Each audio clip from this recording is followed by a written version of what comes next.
আজকের একটি নতুন ক্লাসে আমার ছাত্রছাত্রীদেরকে আমি স্বাগত জানাই। আজকের ক্লাসটি মূলত ডিওডিএল মেথডে যারা হিস্ট্রিতে এমএ পড়াশোনা করছো কল্যাণী বিশ্ববিদ্যালয় থেকে, বিশেষ করে সেমিস্টার 2-এ তাদের উদ্দেশ্যে।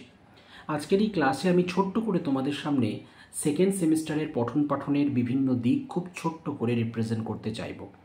অলরেডি যারা সেমিস্টার 1-এর 5টি পেপার পড়াশোনা করে তোমরা এক্সাম কমপ্লিট করেছো, তাদের একটু ছোট্ট করে দেখে নেওয়া দরকার যে সেমিস্টার 2-তে তোমাদের পঠন পাঠন প্রক্রিয়া ঠিক কীভাবে এবং ভঙ্গিমায় অতিক্রান্ত তোমাদের হতে হবে, সেই পুরো বিষয়টা আমি শেয়ার করতে চলেছি।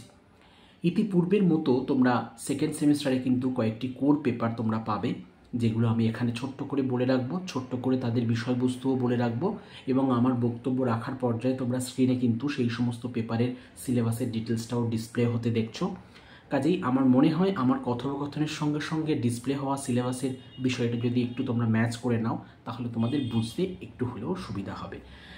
তো একদম প্রথমেই আমি যে পেপারটি তোমাদের সঙ্গে শেয়ার করছি সেটি তোমাদের খুব ভালো করে তৈরি হতে হবে। পেপারটির নাম হলো কোর 206, এবং যেটিকে তোমরা colonial India 19th and 20th century, অর্থাৎ ঊনবিংশ এবং বিংশ শতকের ঔপনিবেশিক ভারত, এই নামাঙ্কিত পেপারটির মধ্যে আমরা কি পাবো?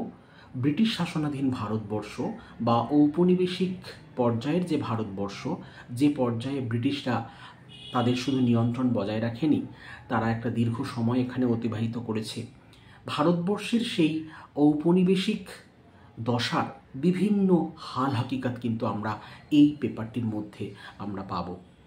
যেমন ধরো, এদেশে তাদের পদার্পণের পর কিভাবে তাদের সাম্রাজ্যের প্রসার তারা ঘটিয়েছিল, তারা কত দূর তাদের আধিপত্যের সম্প্রসারণ করতে সক্ষম হয়েছিল, কী ধরনের প্রতিবন্ধকতার সম্মুখীন হয়েছিল, সেগুলো কী করে কাটিয়ে উঠেছিল, বা তাদের বিভিন্ন যে ইম্পেরিয়াল যে আইডিওলজিগুলো ছিল, বিভিন্ন পর্যায়ে তাদের যে গৃহীত ব্যবস্থাপনা, প্রশাসনিক থেকে শুরু করে আরও XYZ পুরো বিষয়টা, ওভারঅল যে কলোনিয়াল ফেজের যে ঘটনা বা বিষয়বস্তু এখানে কিন্তু জায়গা পেয়েছে।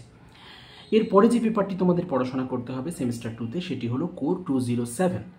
এই কোর 207 পেপারটির নাম ন্যাশনাল মুভমেন্ট ইন ইন্ডিয়া। আমরা প্রত্যেকে জানি এদেশে ব্রিটিশ সাম্রাজ্যবাদের প্রসার একটি পর্যায় পর্যন্ত চূড়ান্ত মাত্রায় উপনীত হয়েছিল, কিন্তু তারপর থেকে ভারতবর্ষের মানুষও কিন্তু একটু একটু করে জাগতে শুরু করেছিল। শিক্ষিত থেকে শুরু করে আপামর সাধারণ ভারতবাসী বা স্বল্প এবং মধ্যবিত্ত এবং উচ্চবিত্ত সর্বস্তরের জাতি ধর্ম বর্ণ নির্বিশেষে মানুষ কিন্তু প্রতিবাদ মুখর হয়ে উঠেছিল, এবং সেই মানুষ কিভাবে প্রতিবাদে উদ্বেলিত হয়েছিল, কিভাবে ব্রিটিশদের বিরুদ্ধে বারবার চ্যালেঞ্জ ছুড়ে দিয়েছিল, কিভাবে প্রথাগত আন্দোলন এবং তার পাশাপাশি বৈপ্লবিক অ্যাক্টিভিটি এবং আরও নানানভাবে এবং ভঙ্গিমায় আমরা যে জাতীয়তাবাদী আন্দোলনে অঙ্গীভূত হয়ে পড়েছিলাম, ব্রিটিশ বিরোধিতায় উন্মত্ত হয়ে পড়েছিলাম স্বাধীনতা ছিনিয়ে আনার উদ্দেশ্যে, সেই পুরো বিষয়টা কিন্তু এখানে তোমাদের কোর 207 পেপারটির মধ্যে রাখা হয়েছে। খুব ভালো করে পড়াশোনা করো, খুব ইন্টারেস্টিং একটি পেপার। ভারতবর্ষের স্বাধীনতা সংগ্রামের কিছু অজানা বিষয় অবশ্যই তোমরা এই অংশের মধ্যে জানতে সক্ষম হবে। চলে আসতে চাইব কোর 208 পেপারটির মধ্যে।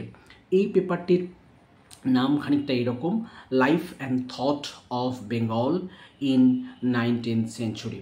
ঊনবিংশ শতকে বাংলার যে জীবন, বাংলার যে জনজীবন এবং বাংলার যে চিন্তাভাবনা, তার যে বিভিন্ন উৎকর্ষ দিক, সবটাই কিন্তু এই পেপারের মধ্যে তোমরা খুঁজে পাবে। মনে রাখতে হবে, ঊনবিংশ শতক যে শতককে বাংলার মানুষ বাংলার নবজাগরণের অধ্যায় হিসাবে আমরা তাকে মর্যাদা দিয়েছি, সেই ঊনবিংশ শতকের বাংলায় একের পর এক মহাপুরুষ, মহাজ্ঞানী, মহাপণ্ডিত, মহাবিদ্বানের আবির্ভাব আমরা লক্ষ্য করেছি। রামমোহন রায় থেকে শুরু করে বিদ্যাসাগর এবং ভুরি ভুরি সাহিত্যিক, বঙ্কিমচন্দ্র থেকে শুরু করে রবীন্দ্রনাথ ঠাকুর, বলে শেষ করা যাবে না। রাজনৈতিক ব্যক্তিত্ব এবং আরও গ্রেট গ্রেট দার্শনিক ব্যক্তিত্বদেরকে আমরা পেয়েছি এই পর্যায়ে। কাজেই এই ঊনবিংশ শতক যে গৌরবোজ্জ্বল অধ্যায় বাংলার ইতিহাসকে আলোকিত করেছিল, সেই পুরো বিষয়বস্তু কিন্তু এই পেপারের মধ্যে তোমরা খুঁজে পাবে। এর ছাড়াও তোমাদের পড়তে হবে একটা এসিসি পেপার। এই এসিসি পেপারটা সাধারণত বলা হয়ে থাকে স্কিল এনহ্যান্সমেন্ট কোর্স। এর ফুল ফর্মটা আমি একটু বলে রাখলাম। সেখানে একটি থিম রাখা হয়েছে প্র্যাকটিস অফ রাইটিং হিস্ট্রি। দেখো, এই 3টি কোর পেপারের পাশাপাশি এই এসিসি পেপারটা কিন্তু খুব খুব খুব গুরুত্বপূর্ণ। এই কারণে গুরুত্বপূর্ণ, যারা আমরা স্বপ্ন দেখি ইতিহাস পঠন পাঠন শুধুমাত্র আমরা ইতিহাসের জ্ঞান অর্জন করব না, একটা দিন আমরা ইতিহাসের পুনর্গঠনের ব্যাপারেও আমরা উদ্যোগী হব। কি করে ইতিহাসে গবেষণা করতে হয় বা ইতিহাস লিখতে গেলে পরে কোন ধরনের স্কিলগুলো অ্যাডাপ্ট করতে হয় সেটার সঙ্গে কিন্তু তোমরা পরিচিত হওয়ার সুযোগ পাবে এই পেপারে। এই পেপারটি নিয়ে অনেকের অনেক প্রশ্ন আগেও আমি পেয়েছি বিভিন্ন ছাত্রছাত্রীদের কাছ থেকে। ব্যাপারটি আমি ছোট্ট করে একটু যদি তোমাদের বোঝানোর চেষ্টা করি, ইতিপূর্বে আমরা ছোটোবেলায় কিন্তু কলেজ স্তরে আমরা কিন্তু প্রজেক্ট পেতাম। বিভিন্ন কলেজে আমরা যখন পড়াশোনা করেছিলাম, যে কোনো একটি টপিকস থ্রো করলো এবং সেই টপিক্সের উপরে আমরা একটা প্রজেক্ট তৈরি করতাম। খানিকটা সেইটার এক্সাম্পল দেওয়ার মধ্যে দিয়ে তোমাদের বুঝে নেওয়ার কথা বললেও হুবহু কিন্তু ওই প্রজেক্ট টাইপ নয়।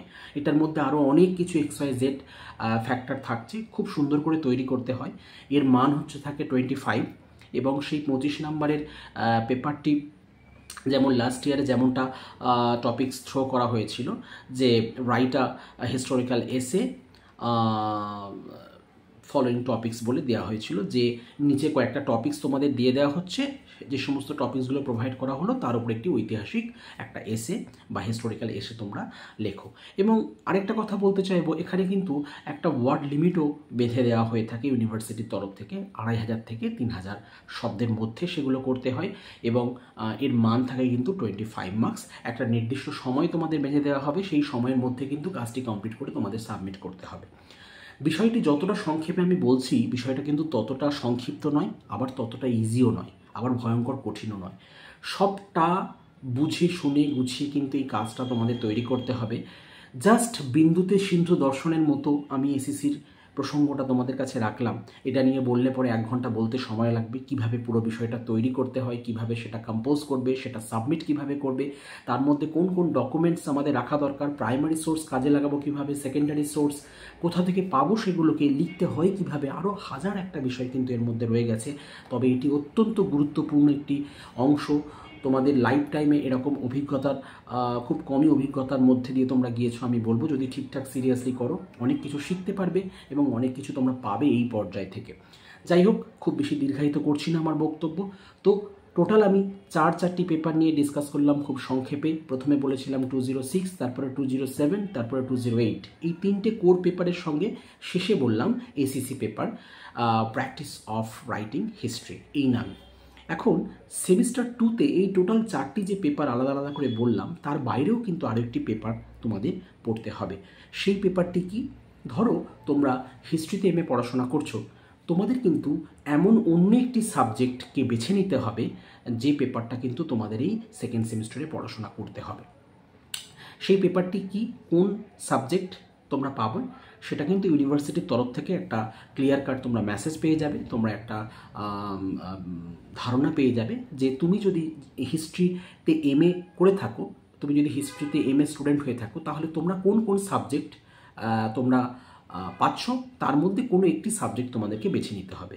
যেমন আমি গত সেমিস্টারের স্টুডেন্টদেরকে দেখেছিলাম যে তারা হিস্ট্রিতে এমএ পড়াশোনা করছে, বাংলাটাকে তারা গ্রহণ করেছিল।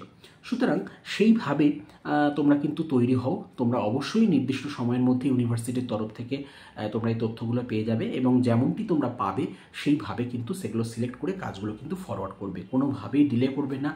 অনেক সময় স্টুডেন্টরা এই সমস্ত বিষয়গুলো হয়তো অতটা বুঝে উঠতে পারে না, কিন্তু এর প্রত্যেকটা খুঁটিনাটি বিষয়ের মাহাত্ম্য কিন্তু অনেক বেশি।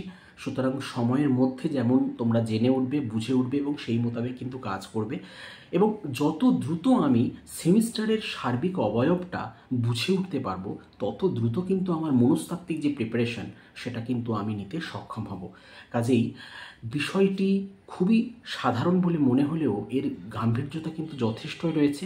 সময় অপচয় একেবারে না করে আমি আমার এই ক্লাসটি এখানেই শেষ করব। কিন্তু সব শেষে প্রত্যেককে একটাই কথা বলবো, সেমিস্টার 1-এর পঠন পাঠন প্রক্রিয়ার সঙ্গে সেমিস্টার 2-এর পঠন পাঠন প্রক্রিয়ার কিন্তু স্লাইড পার্থক্য রয়েছে। সেই পার্থক্যগুলোই তোমাদের সামনে তুলে ধরতে চেষ্টা করলাম। প্রত্যেকে ভালো থেকো, মন দিয়ে পড়াশোনা করো, খুব ভালো রেজাল্ট করো। Best of luck.